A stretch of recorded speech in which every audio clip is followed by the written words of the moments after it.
Nanti diterangin tentang terjadinya komedo atau jerawat Bu ya.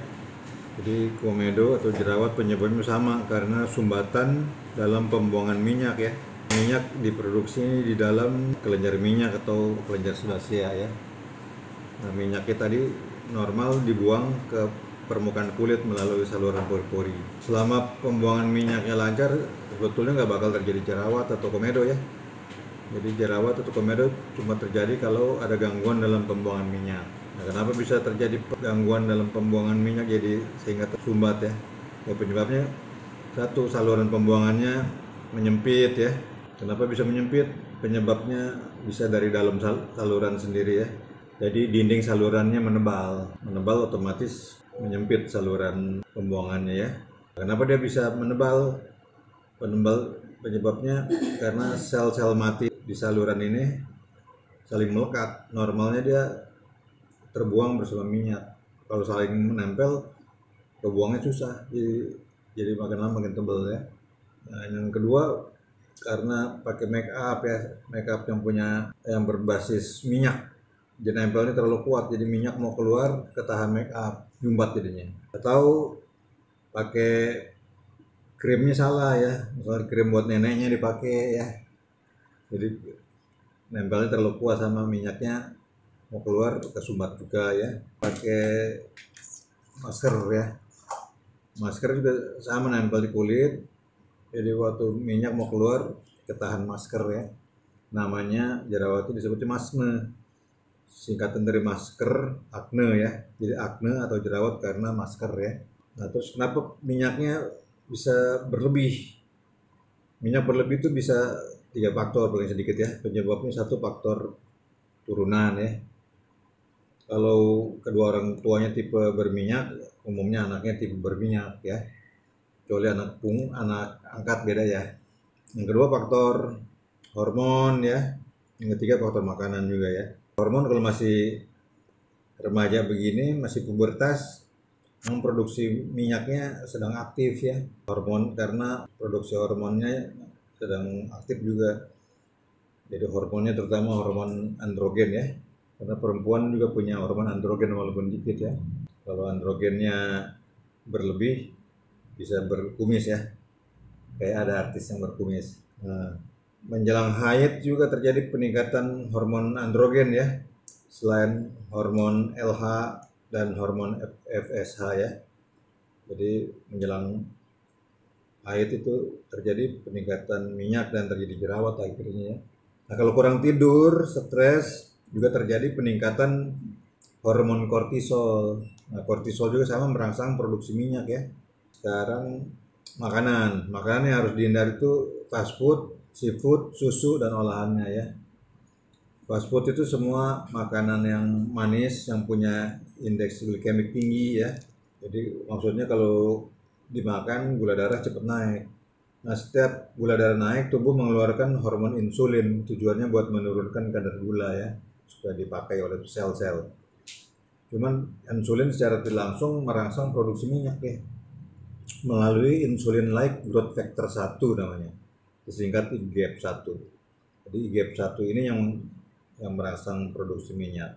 Sekarang faktor makanan laut terutama ya kerang laut, salsa udang, kepiting, kerang, rumput laut itu banyak mengandung yodium.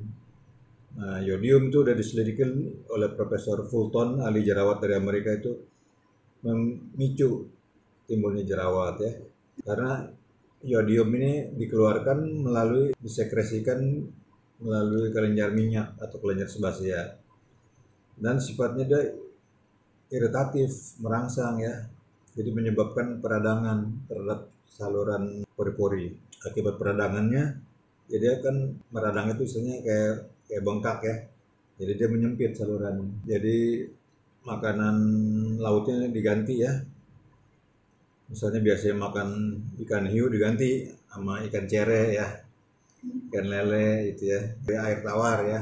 Terus makanan susu diganti ya dengan susu kedelai, karena kalau susu sapi atau susu hewan itu dia banyak mengandung hormon ya, antara lain hormon IGF-1 tadi ya. IGF-1 tadi merangsang produksi minyak. Terus olahan dari susu jangan, misalnya keju, mayones, yogurt, es krim, coklat susu ya, kopi susu, karaman susu.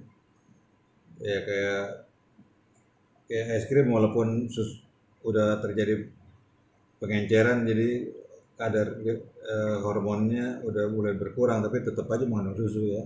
Nah, kalau senang makan coklat ya diganti ya dengan bikin coklat sendiri, tapi jangan pakai gula, pakainya pemanisnya stevia ya, jangan pakai susu. Jadi karena penyebabnya sumbatan makanya pengobatannya di seluruh dunia sebetulnya sama ya. Jadi hilangkan sumbatannya ya, terus cegah jangan sampai timbul sumbatan baru. Bagaimana mencegah sumbatan? Dengan mengubah gaya hidup tadi ya. Jadi nggak boleh pakai make up dan krim sembarangan ya yang berbasis minyak, nggak boleh stres, kurang tidur, terus nggak boleh makan fast food, seafood, susu dan olahannya ya. Nah, bagaimana sumbatan yang udah terjadi? Misal sumbatannya udah ada di kulit mati sini di stratum corneum, ini bisa di facial ya. Tapi kalau masih letaknya di dalam, di lapisan kulit hidup ini, dia masih susah ya. Misalnya komedo putih, ya ibu ini banyak komedo putih juga nih. Kalau masih di sini rada susah, kecuali kalau besar ya. Kalau komedo putihnya besar bisa ditusuk sama jarum, dikeluarin ya. Nah, selain pakai facial, cara lain dipakai pengelupasan ya. Pengelupasan itu bisa dengan cairan kimia namanya chemical peeling ya. Waktu diolesin cairan kimia dia ngelupas ini dia. Tuh ya, hilang lapisan sininya ya.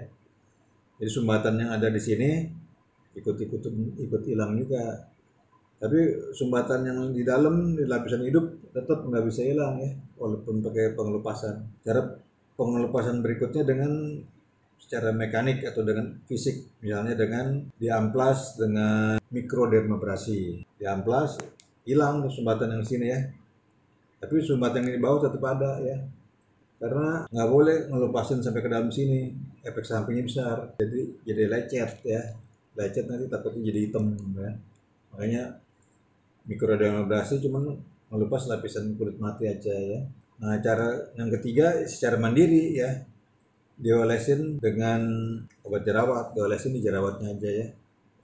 Jadi dia ngelupas, kalau sumbatannya ada di sini ikut hilang ya. Pertama tadi ya yang sumbatan di dalam nggak hilang ya. Cuma tadi kalau cara pengelupasan dengan cara mekanik itu pakai amplas ya. Cuman jangan amplas sendiri, pakai amplas kayu, nggak boleh tuh ya, berusak kulitnya nanti. Nah, kalau sumbatannya nggak dibuang, minyak mau keluar nanti tertahan terus dia, numpuk. Nah, makanya numpuk di sini nih normal kuman namanya, kuman putih Bacterium acne ya, makanan dia emang minyak ya. Kalau nggak ada minyak dia nggak berkembang biak, begitu ada minyak nanti berkembang biak, meradang, merah, bisa menana ya. Nah, kalau ibu masih untung nih, jadi belum meradang ya, masih komedo aja ya, jadi belum ada peradangan ya, jadi masih untung, jadi masih sembuhnya nanti biasanya tanpa kuping ya.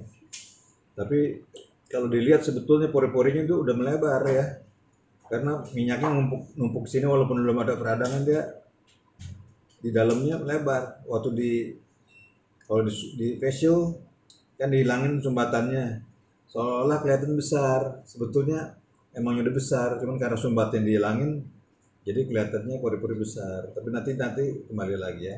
Sampai sini udah jelas belum? Terima kasih.